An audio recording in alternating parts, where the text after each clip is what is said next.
First thing we're going to do is we're going to disconnect the negative terminal because we are working in the charging system and we don't want any power and ground contact while I'm working. So I'm going to first disconnect the battery cable before I begin to remove the alternator. You just put the cable on the side somewhere. Okay guys, so if I get under the vehicle, I'm able to see the alternator fairly easy, and I see the bolts. I see the terminal there and the connector there. However, I need to know whether it's gonna come down through here, which I believe is not enough space, or if it's gonna come out through this area here. I see that there's this plastic piece as well as this other plastic piece here. So I'm gonna go ahead and take this piece off as well as this piece, just so I can get a better view, because I'm going to need to loosen up the serpentine belt, so I need to get access. So let me go ahead and do that first. To remove these pieces, guys, all you gotta do is remove these clips here, this one, this one, this one, and then you also got a 10mm down here, and I believe this part should come out. So I already went and go ahead and took the little inserts. I'm gonna take these out and I'll loosen that 10mm. Okay, now that that has been removed, I'm gonna go ahead and move to this side and go ahead and remove this. These are basically straightforward. You just gotta twist these, just thread it on there, a little plastic. This one as well as the one on the other side. Where is it? This one under here. If you look under here, there's one there, and also this clip here. Guys, once you remove this plastic piece, now you're able to see the alternator there as well as its serpentine belt. Okay guys, so for this tensioner here, it's not your typical tensioner where you gotta insert a ratchet here and put a little pressure to release it. What you gotta do is you have to loosen these up, okay, and then the tensioner is gonna fall to the side. It's gonna loosen up this belt, and when it's time to put the belt back on, you're gonna have to use the ratchet to create pressure, and then once it's nice and tensioned, you're gonna then tighten these bolts here to you know, leave the tension where it's supposed to be. Okay, so I'm gonna show you. I'm gonna loosen both of these bolts. You see guys how the tensioner moved out of the way? Let me see if I can take this off to show you.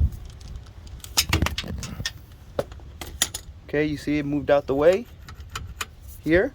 Now you can go ahead and you don't necessarily have to remove it, just take it out of the alternator pulley and put it on the side here, because you're gonna have to install it back. Okay guys, next I'm gonna go ahead and remove this connector here for the alternator. All you gotta do is just press on this tab here, and then you make sure you take it out from the connector. Do not take it out from the wires, or you risk of you know, ripping the wire here, and then it's not gonna make contact with the connector, and it's not gonna make contact with the alternator. So just press this tab. You should hear a little sound like that, and then just take it out. Okay, now I'm gonna go ahead and peel these down so I can get access to this nut here. Okay, I believe it's a let's see, it is gonna be a, I believe it's a 12 or 13mm. Okay guys, so it's a 13mm. I'm gonna go ahead and remove it.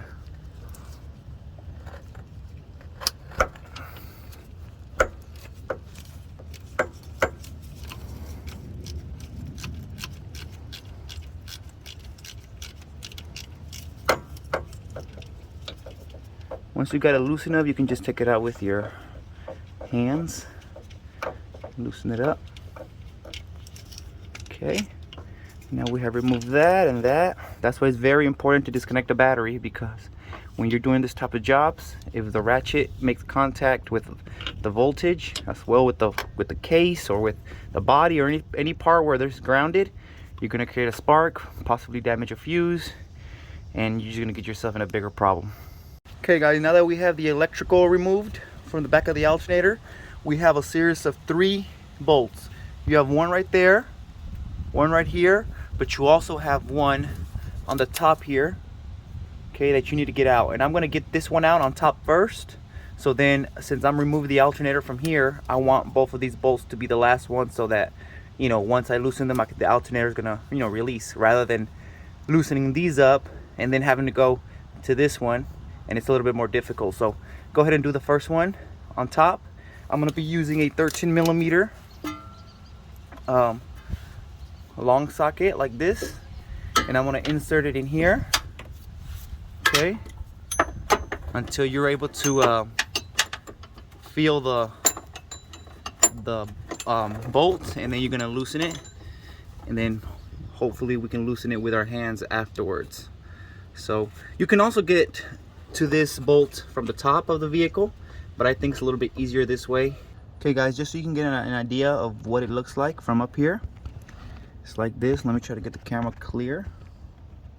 Okay, you know, that hose is kind of in the way, and I just didn't want to reach down there, but the bolt is going to be right there, right under this hose.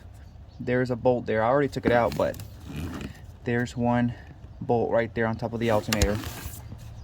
Okay guys, after that, go ahead and remove the bolt from the bottom of the alternator. I already loosened it up. So just loosen both of them up. I'm gonna do this one first. Okay, I'm gonna go ahead and loosen up the last alternator bolt here, and release this alternator. Well guys, as you can see, the alternator has been released, but I think I'm gonna have to remove this tensioner here to get that alternator out. But it's cool, it's fine. It's only this bolt, and this one's already loosened, and that's it. So that's a 13mm. Well, the alternator is removed.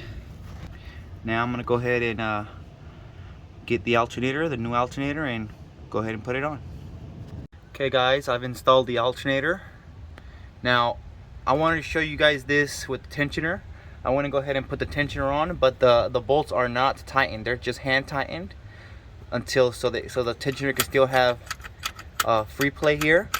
Okay, I already put the serpentine belt around the pulleys like it was before. Okay. Now what you're gonna do is you're gonna have to find a 1/2 inch extension here, or a ratchet if it can fit, and you're gonna have to create pressure with that ratchet so that this can lift up, you know, and you gotta hold it tightened with the ratchet, and then you gotta tighten those two bolts here while still pressurizing this, making sure that you have enough tension that's within spec to run the drive belts. So that's how you're gonna do it. Okay, so I'm gonna go ahead and use a 1/2 inch extension here with a ratchet, tension it, and then tighten these two bolts. If you need reference, you know, a good reference to find out how much tension you need is just look at where the this bolt was previously tightened at, which you can see is literally right at the base. So you're gonna have to create enough tension to reach all the way up to the base so you can tighten the bolt. Okay, the belt has been installed. Got some good tension on here. Okay, one thing is, yeah, you do have to reach all the way to the base. Okay, reach all the way to the base of this tensioner, tighten both of them, and then you have the right amount of tension on the belt.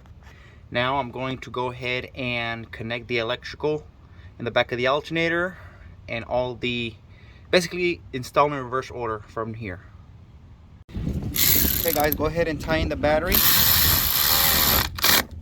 And also make sure that the battery is fully charged before you attempt to crank the vehicle with a new alternator.